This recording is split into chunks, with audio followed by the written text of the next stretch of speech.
Ayan, tatay. Gusto mag-exercise eh. Ayan, pinabayaan ko muna. Habang itong isa eh, tingnan mo na itong isa. Oh. Tulog. Nay! Tulog eh. Sige, exercise pa tayo. Ako na bahala dito sa nanay.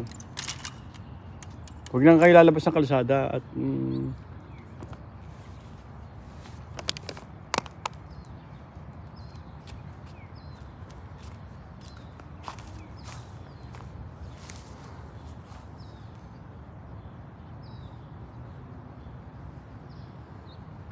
ano talaga tatay sa katawan eh. Kasi maingat eh.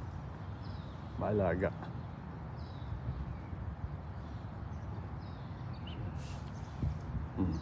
Baka mahilo. Tay, balik na dito.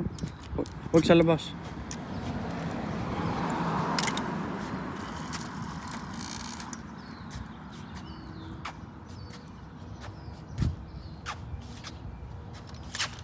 Ano?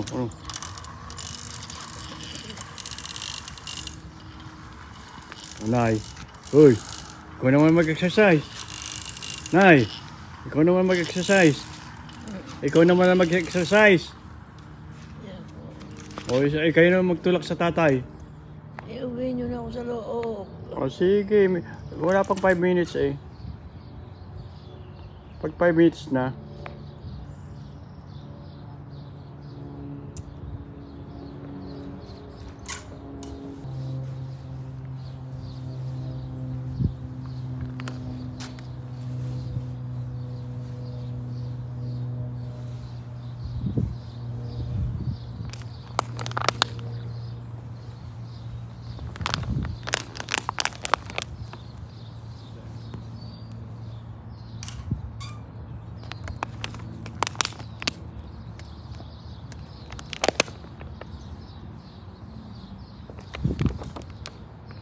Hi. Hello, Donald. How you doing? Oh. Leave it, girl. Yeah, because just I'm taking care of them again. Your My father mom, and mother? my mother and father. Yeah. For 2 weeks, every 2 weeks, first 2 weeks of the month, they're with me, and the 3rd week and 4th week, it's with my sister. They're with my sister. You and your sister, huh? Yeah. I just got her yesterday. Oh wait, Huh? I didn't notice. Oh yeah, I got used to seeing you with your old dog. Shepherd.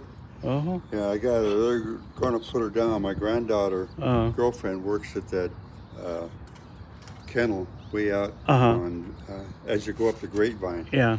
And she said she's really a sweet dog, good dog. So she gave it to you? I went out and signed papers to foster her. Okay. You know. How old is she? About She? 6 or 7. Oh, They said. 6, 7 years. Sit. Oh, she's So really, you're still training him, huh? I just got her, yeah. Yeah. She's really skin and bones. Look Yeah, at- I know. Yeah. Yeah. I wish you well with your parents. Oh yeah. And I try to take them out because otherwise the whole day they just in the bed, in the room. My older sister's same way. I got another one. Yeah. I see him walking up and down. Si Donald yun yung aming kapitbahay na puti. Ting dadaan dito, di meron di pupunta sa akin at tatapikin lang naman ako, kakausapin, yun. Stop ko na to, tutulog na nanay talaga. Binigyan ko lang ng 5, siguro mga 7 minutes yun o 10.